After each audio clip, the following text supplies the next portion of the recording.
This starts with a breakup over text. 3 years together, and he sends a message saying it's because of distance and the age gap. He's 5 years older and had just moved, and that was enough to call it. And she doesn't fully buy it, so instead of leaving it there, she drives down to confront him, just to hear it properly. And when she gets there, he's surprised, but lets her in. It's not tense, not at first, just a bit awkward, like neither of them knows what tone to take yet. And then he goes to have a shower. And while she's waiting, she notices his phone. There's a message from another girl, and she opens it. And it's immediately obvious what it is. Not casual, not friendly, it's sexual. And once she sees that, she keeps reading. Because at that point, you already know. You just need confirmation. By the time he comes out, she's already figured it out. So she asks him directly, and he admits it. Says he cheated months ago, says he lost feelings, and then blames the distance, and the fact that she didn't move with him sooner, even though that she was planning on moving in a couple of months. He tells her about the co-worker, says they ran into each other, went for drinks, got drunk, and she stayed over.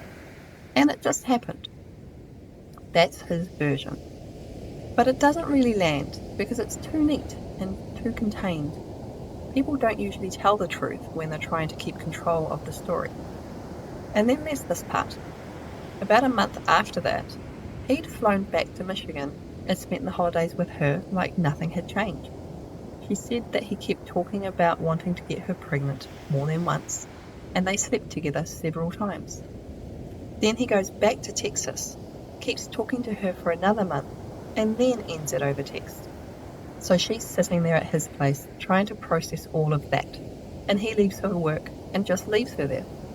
While she's there, she notices something in the closet. A thong, just laying on the floor. Not hidden or tucked away, just there. And that's when it clicks, because that doesn't match the one-time thing. That's not something you forget if it only happened once. Sometimes it's not what they say, it's what they leave behind. And when he gets back, there's not much left to say. And then he tells her that she needs to leave at a certain time, because the co-worker is coming over and spending the night. So she leaves. She drives back to Michigan and tries to get back to normal. But he keeps messaging her, not to fix things, for favours. Helping his mum with a storage unit, getting documents, things he says he can't trust anyone else to do. And she says yes, more than once. Because part of her still thinks maybe this keeps a connection. It doesn't, it just keeps her involved. At one point she asks him, does he love her or the other girl?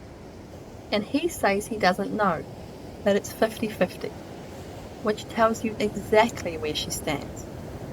Around Valentine's Day, she messages him again, and the next morning he sends her a long message about how hard his life is and why everything happened the way it did.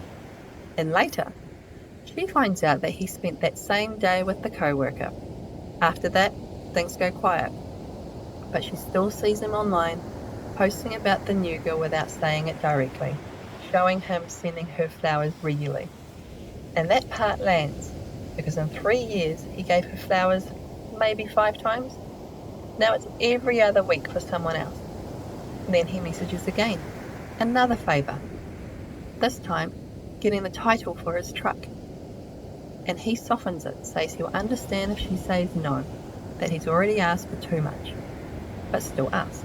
And she pauses, because at this point it's not really about the favour anymore. It's about whether she keeps showing up for someone who already made his choice.